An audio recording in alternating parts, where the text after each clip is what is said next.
Hey guys, welcome back to the second part of the Find, Connect, and Convert More of Your Ideal Client series. My name is Erica Castner, and I'm your trainer for today's session, which is all about how to avoid the pesky gatekeepers that are keeping you from your ideal clients. Now, yesterday, if you chimed into the video that we had yesterday, I talked a lot about increasing the value of your ideal client. So understanding the lifetime value of what your clients represent, and then a couple of things as it relates to retaining your clients, and then also getting your clients to think about you, and i.e. referring you business and coming up with those scenarios to drive more clients, more quality clients, I should say, to your bottom line. So today is all about getting around those pesky gatekeepers. Now, for a lot of us in the professional service world, we're doing a number of things to drive business to our organization. We might be going to networking events. We might be going, pulling on doors, pounding the pavement. We might be tapping into LinkedIn. There's a couple of things that I'm going to share with you today that's going to help you leverage your time as a service provider, so you're not doing all of these things that are requiring you to spin in circles, beat yourself up against a brick wall as it relates to getting in front of your ideal clients, okay?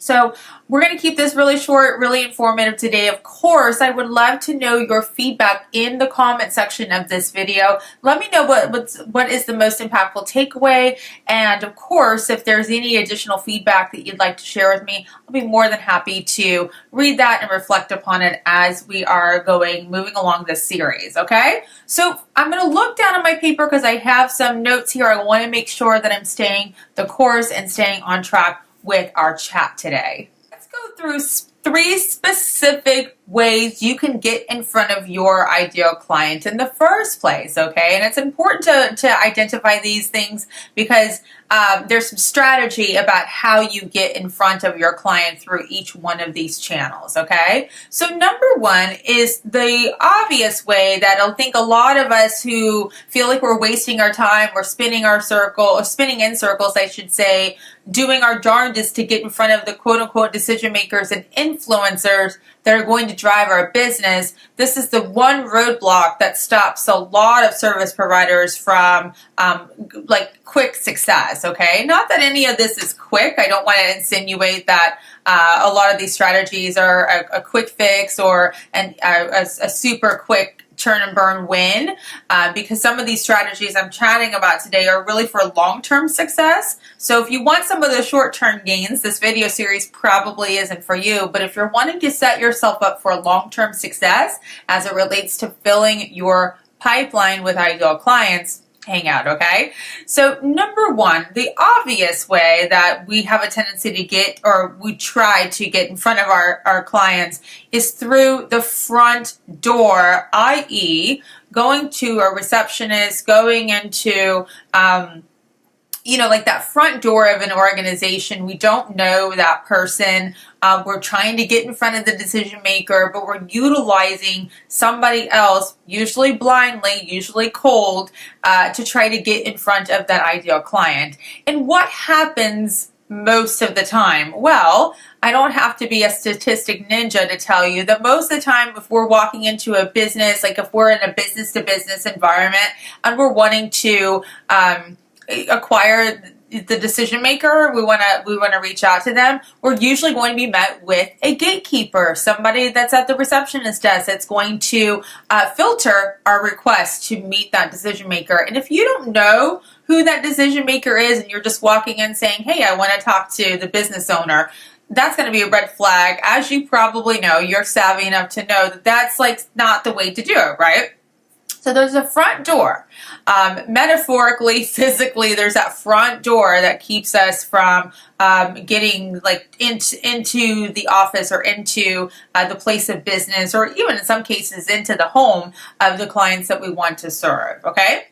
The back door, the metaphoric back door to get in front of your ideal client is going to be you already have a relationship with that decision maker, right? You already know, like, and trust. You have that kind of relationship with that decision maker.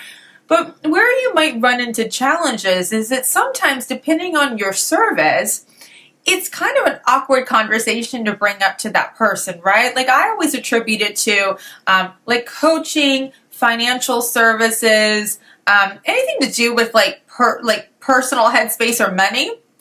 That has a tendency to kind of deter people from having those awkward conversations with the people they know, like, and trust. Because again, especially if you're in the coaching space, if you're in the wealth advising space, if you're in the banking or CPA space, you're in an industry that there's a lot of other people swimming in that same industry. So the people you might know, the decision makers and influencers that you ideally want to work with, there's a good chance that they're already working with somebody in your industry. And so how do you open that conversation with that person, especially since there's already this relationship there, and you don't want to insinuate that they need you, but you know you might be the right fit for their needs, or maybe you just want to explore that conversation. So there's the front door, obviously, which is where the gatekeepers hanging out, and they're going to be the ones that are going to stop you and deter you from the decision maker. And then there's this back door. Again, that's the direct line to the person you're trying to get in front of, but maybe there's a deterrent there in the fact that you don't know how to open up that conversation about, hey, let me be your service provider for XYZ service. So with that said, I want to talk today about the side door, okay? And so the side door is the one that often gets overlooked because it's not the most obvious, or perhaps maybe it is obvious to some of you that are watching this today. And if you've been hanging out with me enough, you know, you're going to know what I'm talking about when I start talking about what the side door looks like, right? But it's definitely something that's not as top of mind, and I want to be sure that you get a sense of what you can do to the secret weapon or the secret advantage that you can use to get the side door access to your decision maker or influencer client, okay? So the side door looks like this. The side door to your ideal client is the person that's already talking to or marketing to your customer. So they're people that already have that know, like, and trust factor built in with your ideal client. So I look at it this way. If you are a realtor, you probably want to get to know other insurance agents, mortgage or banking professionals. You want to know title insurance companies. You want to know home watch professionals or other trade associations that might be related to either developing homes or commercial properties, depending on what your niche is, right?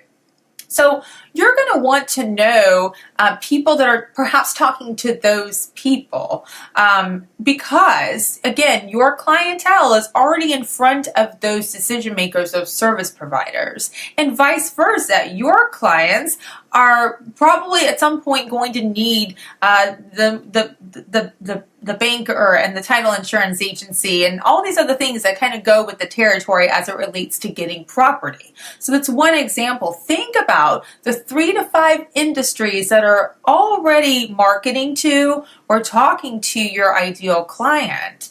And when you can actually get those 3 to 5 industries down on paper, I bet you right now in your existing network, depending on what your industry is, I gave that example of realtors, but whatever industry you might be in, think of the 3 to 5 industries that are the most likely talking to your ideal client. And once you identify those industries, I want you to then go through mentally or through your LinkedIn account or through your contacts, or put down on paper or put down on an Excel spreadsheet. This doesn't have to be super hard, but put down the names of people that are already in those industries, okay? So you want to identify those industries, and then next identify the people that you already know that are inside of those industries. And if you haven't had an opportunity to connect with them in a while, this perhaps would be the right time for you to reach out and say, hey, I'd love to connect with you and learn a little bit more about your current areas of focus and how I can support you. That little phrase right there is going to save you a lot of time and energy as it relates to connecting with people that are already talking to your ideal client. And it's also going to give you the scoop and some direction on how you can continue to build rapport with those people so they can ultimately get you in front of more of those decision makers and influencers that you want as clients. So let's talk just for a moment about how to get past the gatekeepers in the sense of building your network. Perhaps maybe right now you feel like, I really need to get in front of people that are actually going to take action. Maybe you feel like your network right now isn't as strong as it could be. They're not necessarily in front of the decision makers or influencers you want to get in front of. So you're going to be running in circles with those people. So if you're watching this today and you want to take your network, not necessarily your networking efforts, it's different, but your existing group of people, your existing tribe, if you want to take it up a notch with the relationships that you're forming there, and get in front of other people that can help you achieve your goals, here are a couple things I want to share with you today. This comes directly out of a guide that I share inside of my Real Way Accelerator program. It's called the 8 Ways to Get in Front of Decision Makers and Influencers. Now, I'm not going to have a chance to go through all 8 today in our training, but I do want to point out 2 that you can take away right this moment, as soon as you get done watching this video, that are going to help you get in front of more of those decision makers and quality influencers within your networking efforts. Number 1, go out there and volunteer with an organization that you feel extremely passionate about. Now, I want to express this caveat when I say this, that your number 1 intention for getting involved with a nonprofit organization should not be for business-related purposes only. That's why I suggest that you find something that you're truly passionate about, right? But here's the deal. When you align yourself with a nonprofit organization, there are a lot of other decision makers within the community that are also passionate about that organization. And when you're working alongside of these other influencers and decision makers in the company, it's a great way for you to roll up your sleeves and learn a little bit about somebody else without this business context, right? And what I found is in all of my work in the nonprofit world, everything that I've ever done in terms of either being on an advisory board or being a part of a board, or really just, I don't want to say just being a volunteer, but like not really having a leadership role, but simply showing up and being a person of service and stepping into that volunteer role, right? I end up striking up conversations with people, and I learn about their current areas of focus and how I might be able to fill in the gaps. So it's a great way for you to, again, learn what other people are doing outside of the business context. And trust me, when you're hanging out there consistently, it is going to focus on some level what you do professionally, and you'll learn what other people do professionally. And then you can go back to having those conversations around how you might be able to professionally support one another. So that's an excellent way to right away start learning about nonprofit organizations you're passionate about, ones that are right within your local market, ones that you can get involved with right away and start meeting potentially decision makers and influencers that are passionate about the things that you're passionate about.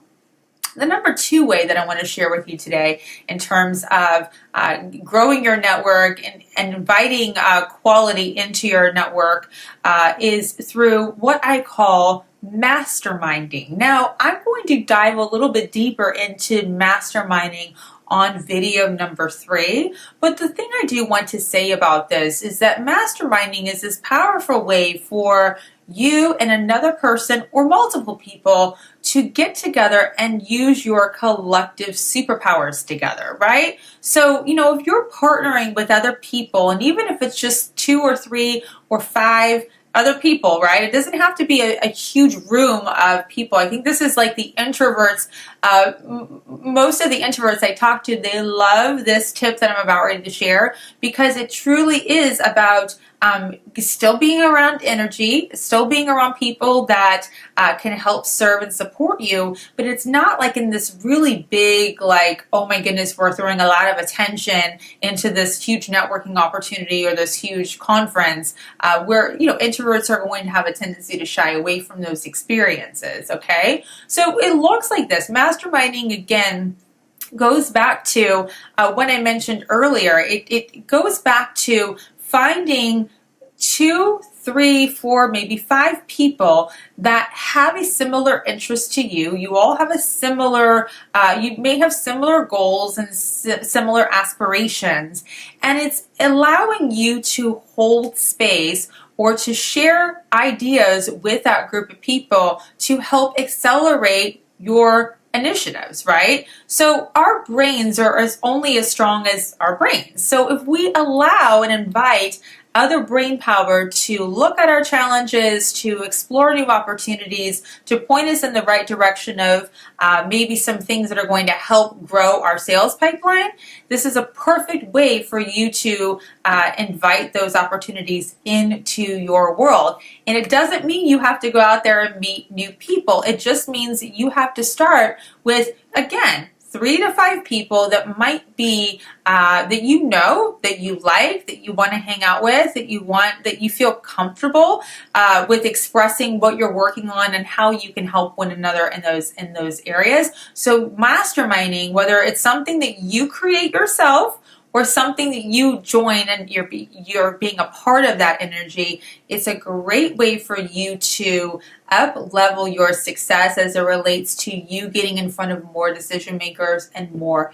influencers. With that said, that brings me to my last thought of the day, and that is inviting you and encouraging you to join me for video 3, which is airing tomorrow, Wednesday at 2 p.m. Eastern Standard Time, right here within this Facebook page.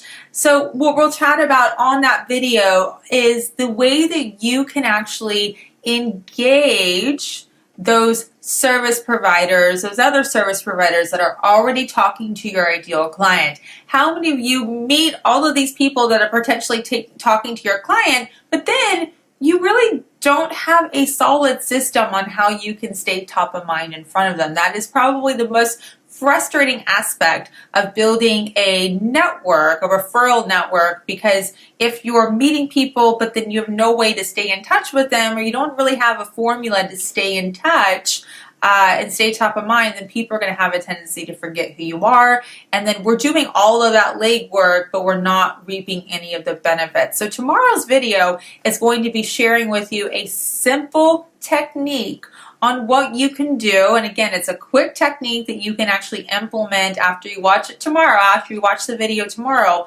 on how you can get those other service providers who are already talking to your ideal clients in front of you in one place, in one time frame. And if you do this consistently, again, you got to tune into tomorrow's video to check it out. But if you do this consistently, it is going to grow your business exponentially. I've seen it happen not only for myself, but I'm teaching lots of clients the same technique, and it's growing their book of business with quality referrals. And so I'm just excited to be able to offer that to you tomorrow. Again, let me know your most impactful takeaway from today's video. I'd love to learn your thoughts inside of the comment section of this video. With that said, I hope you enjoyed our time together today. Until tomorrow, you rock, my friends. Take care.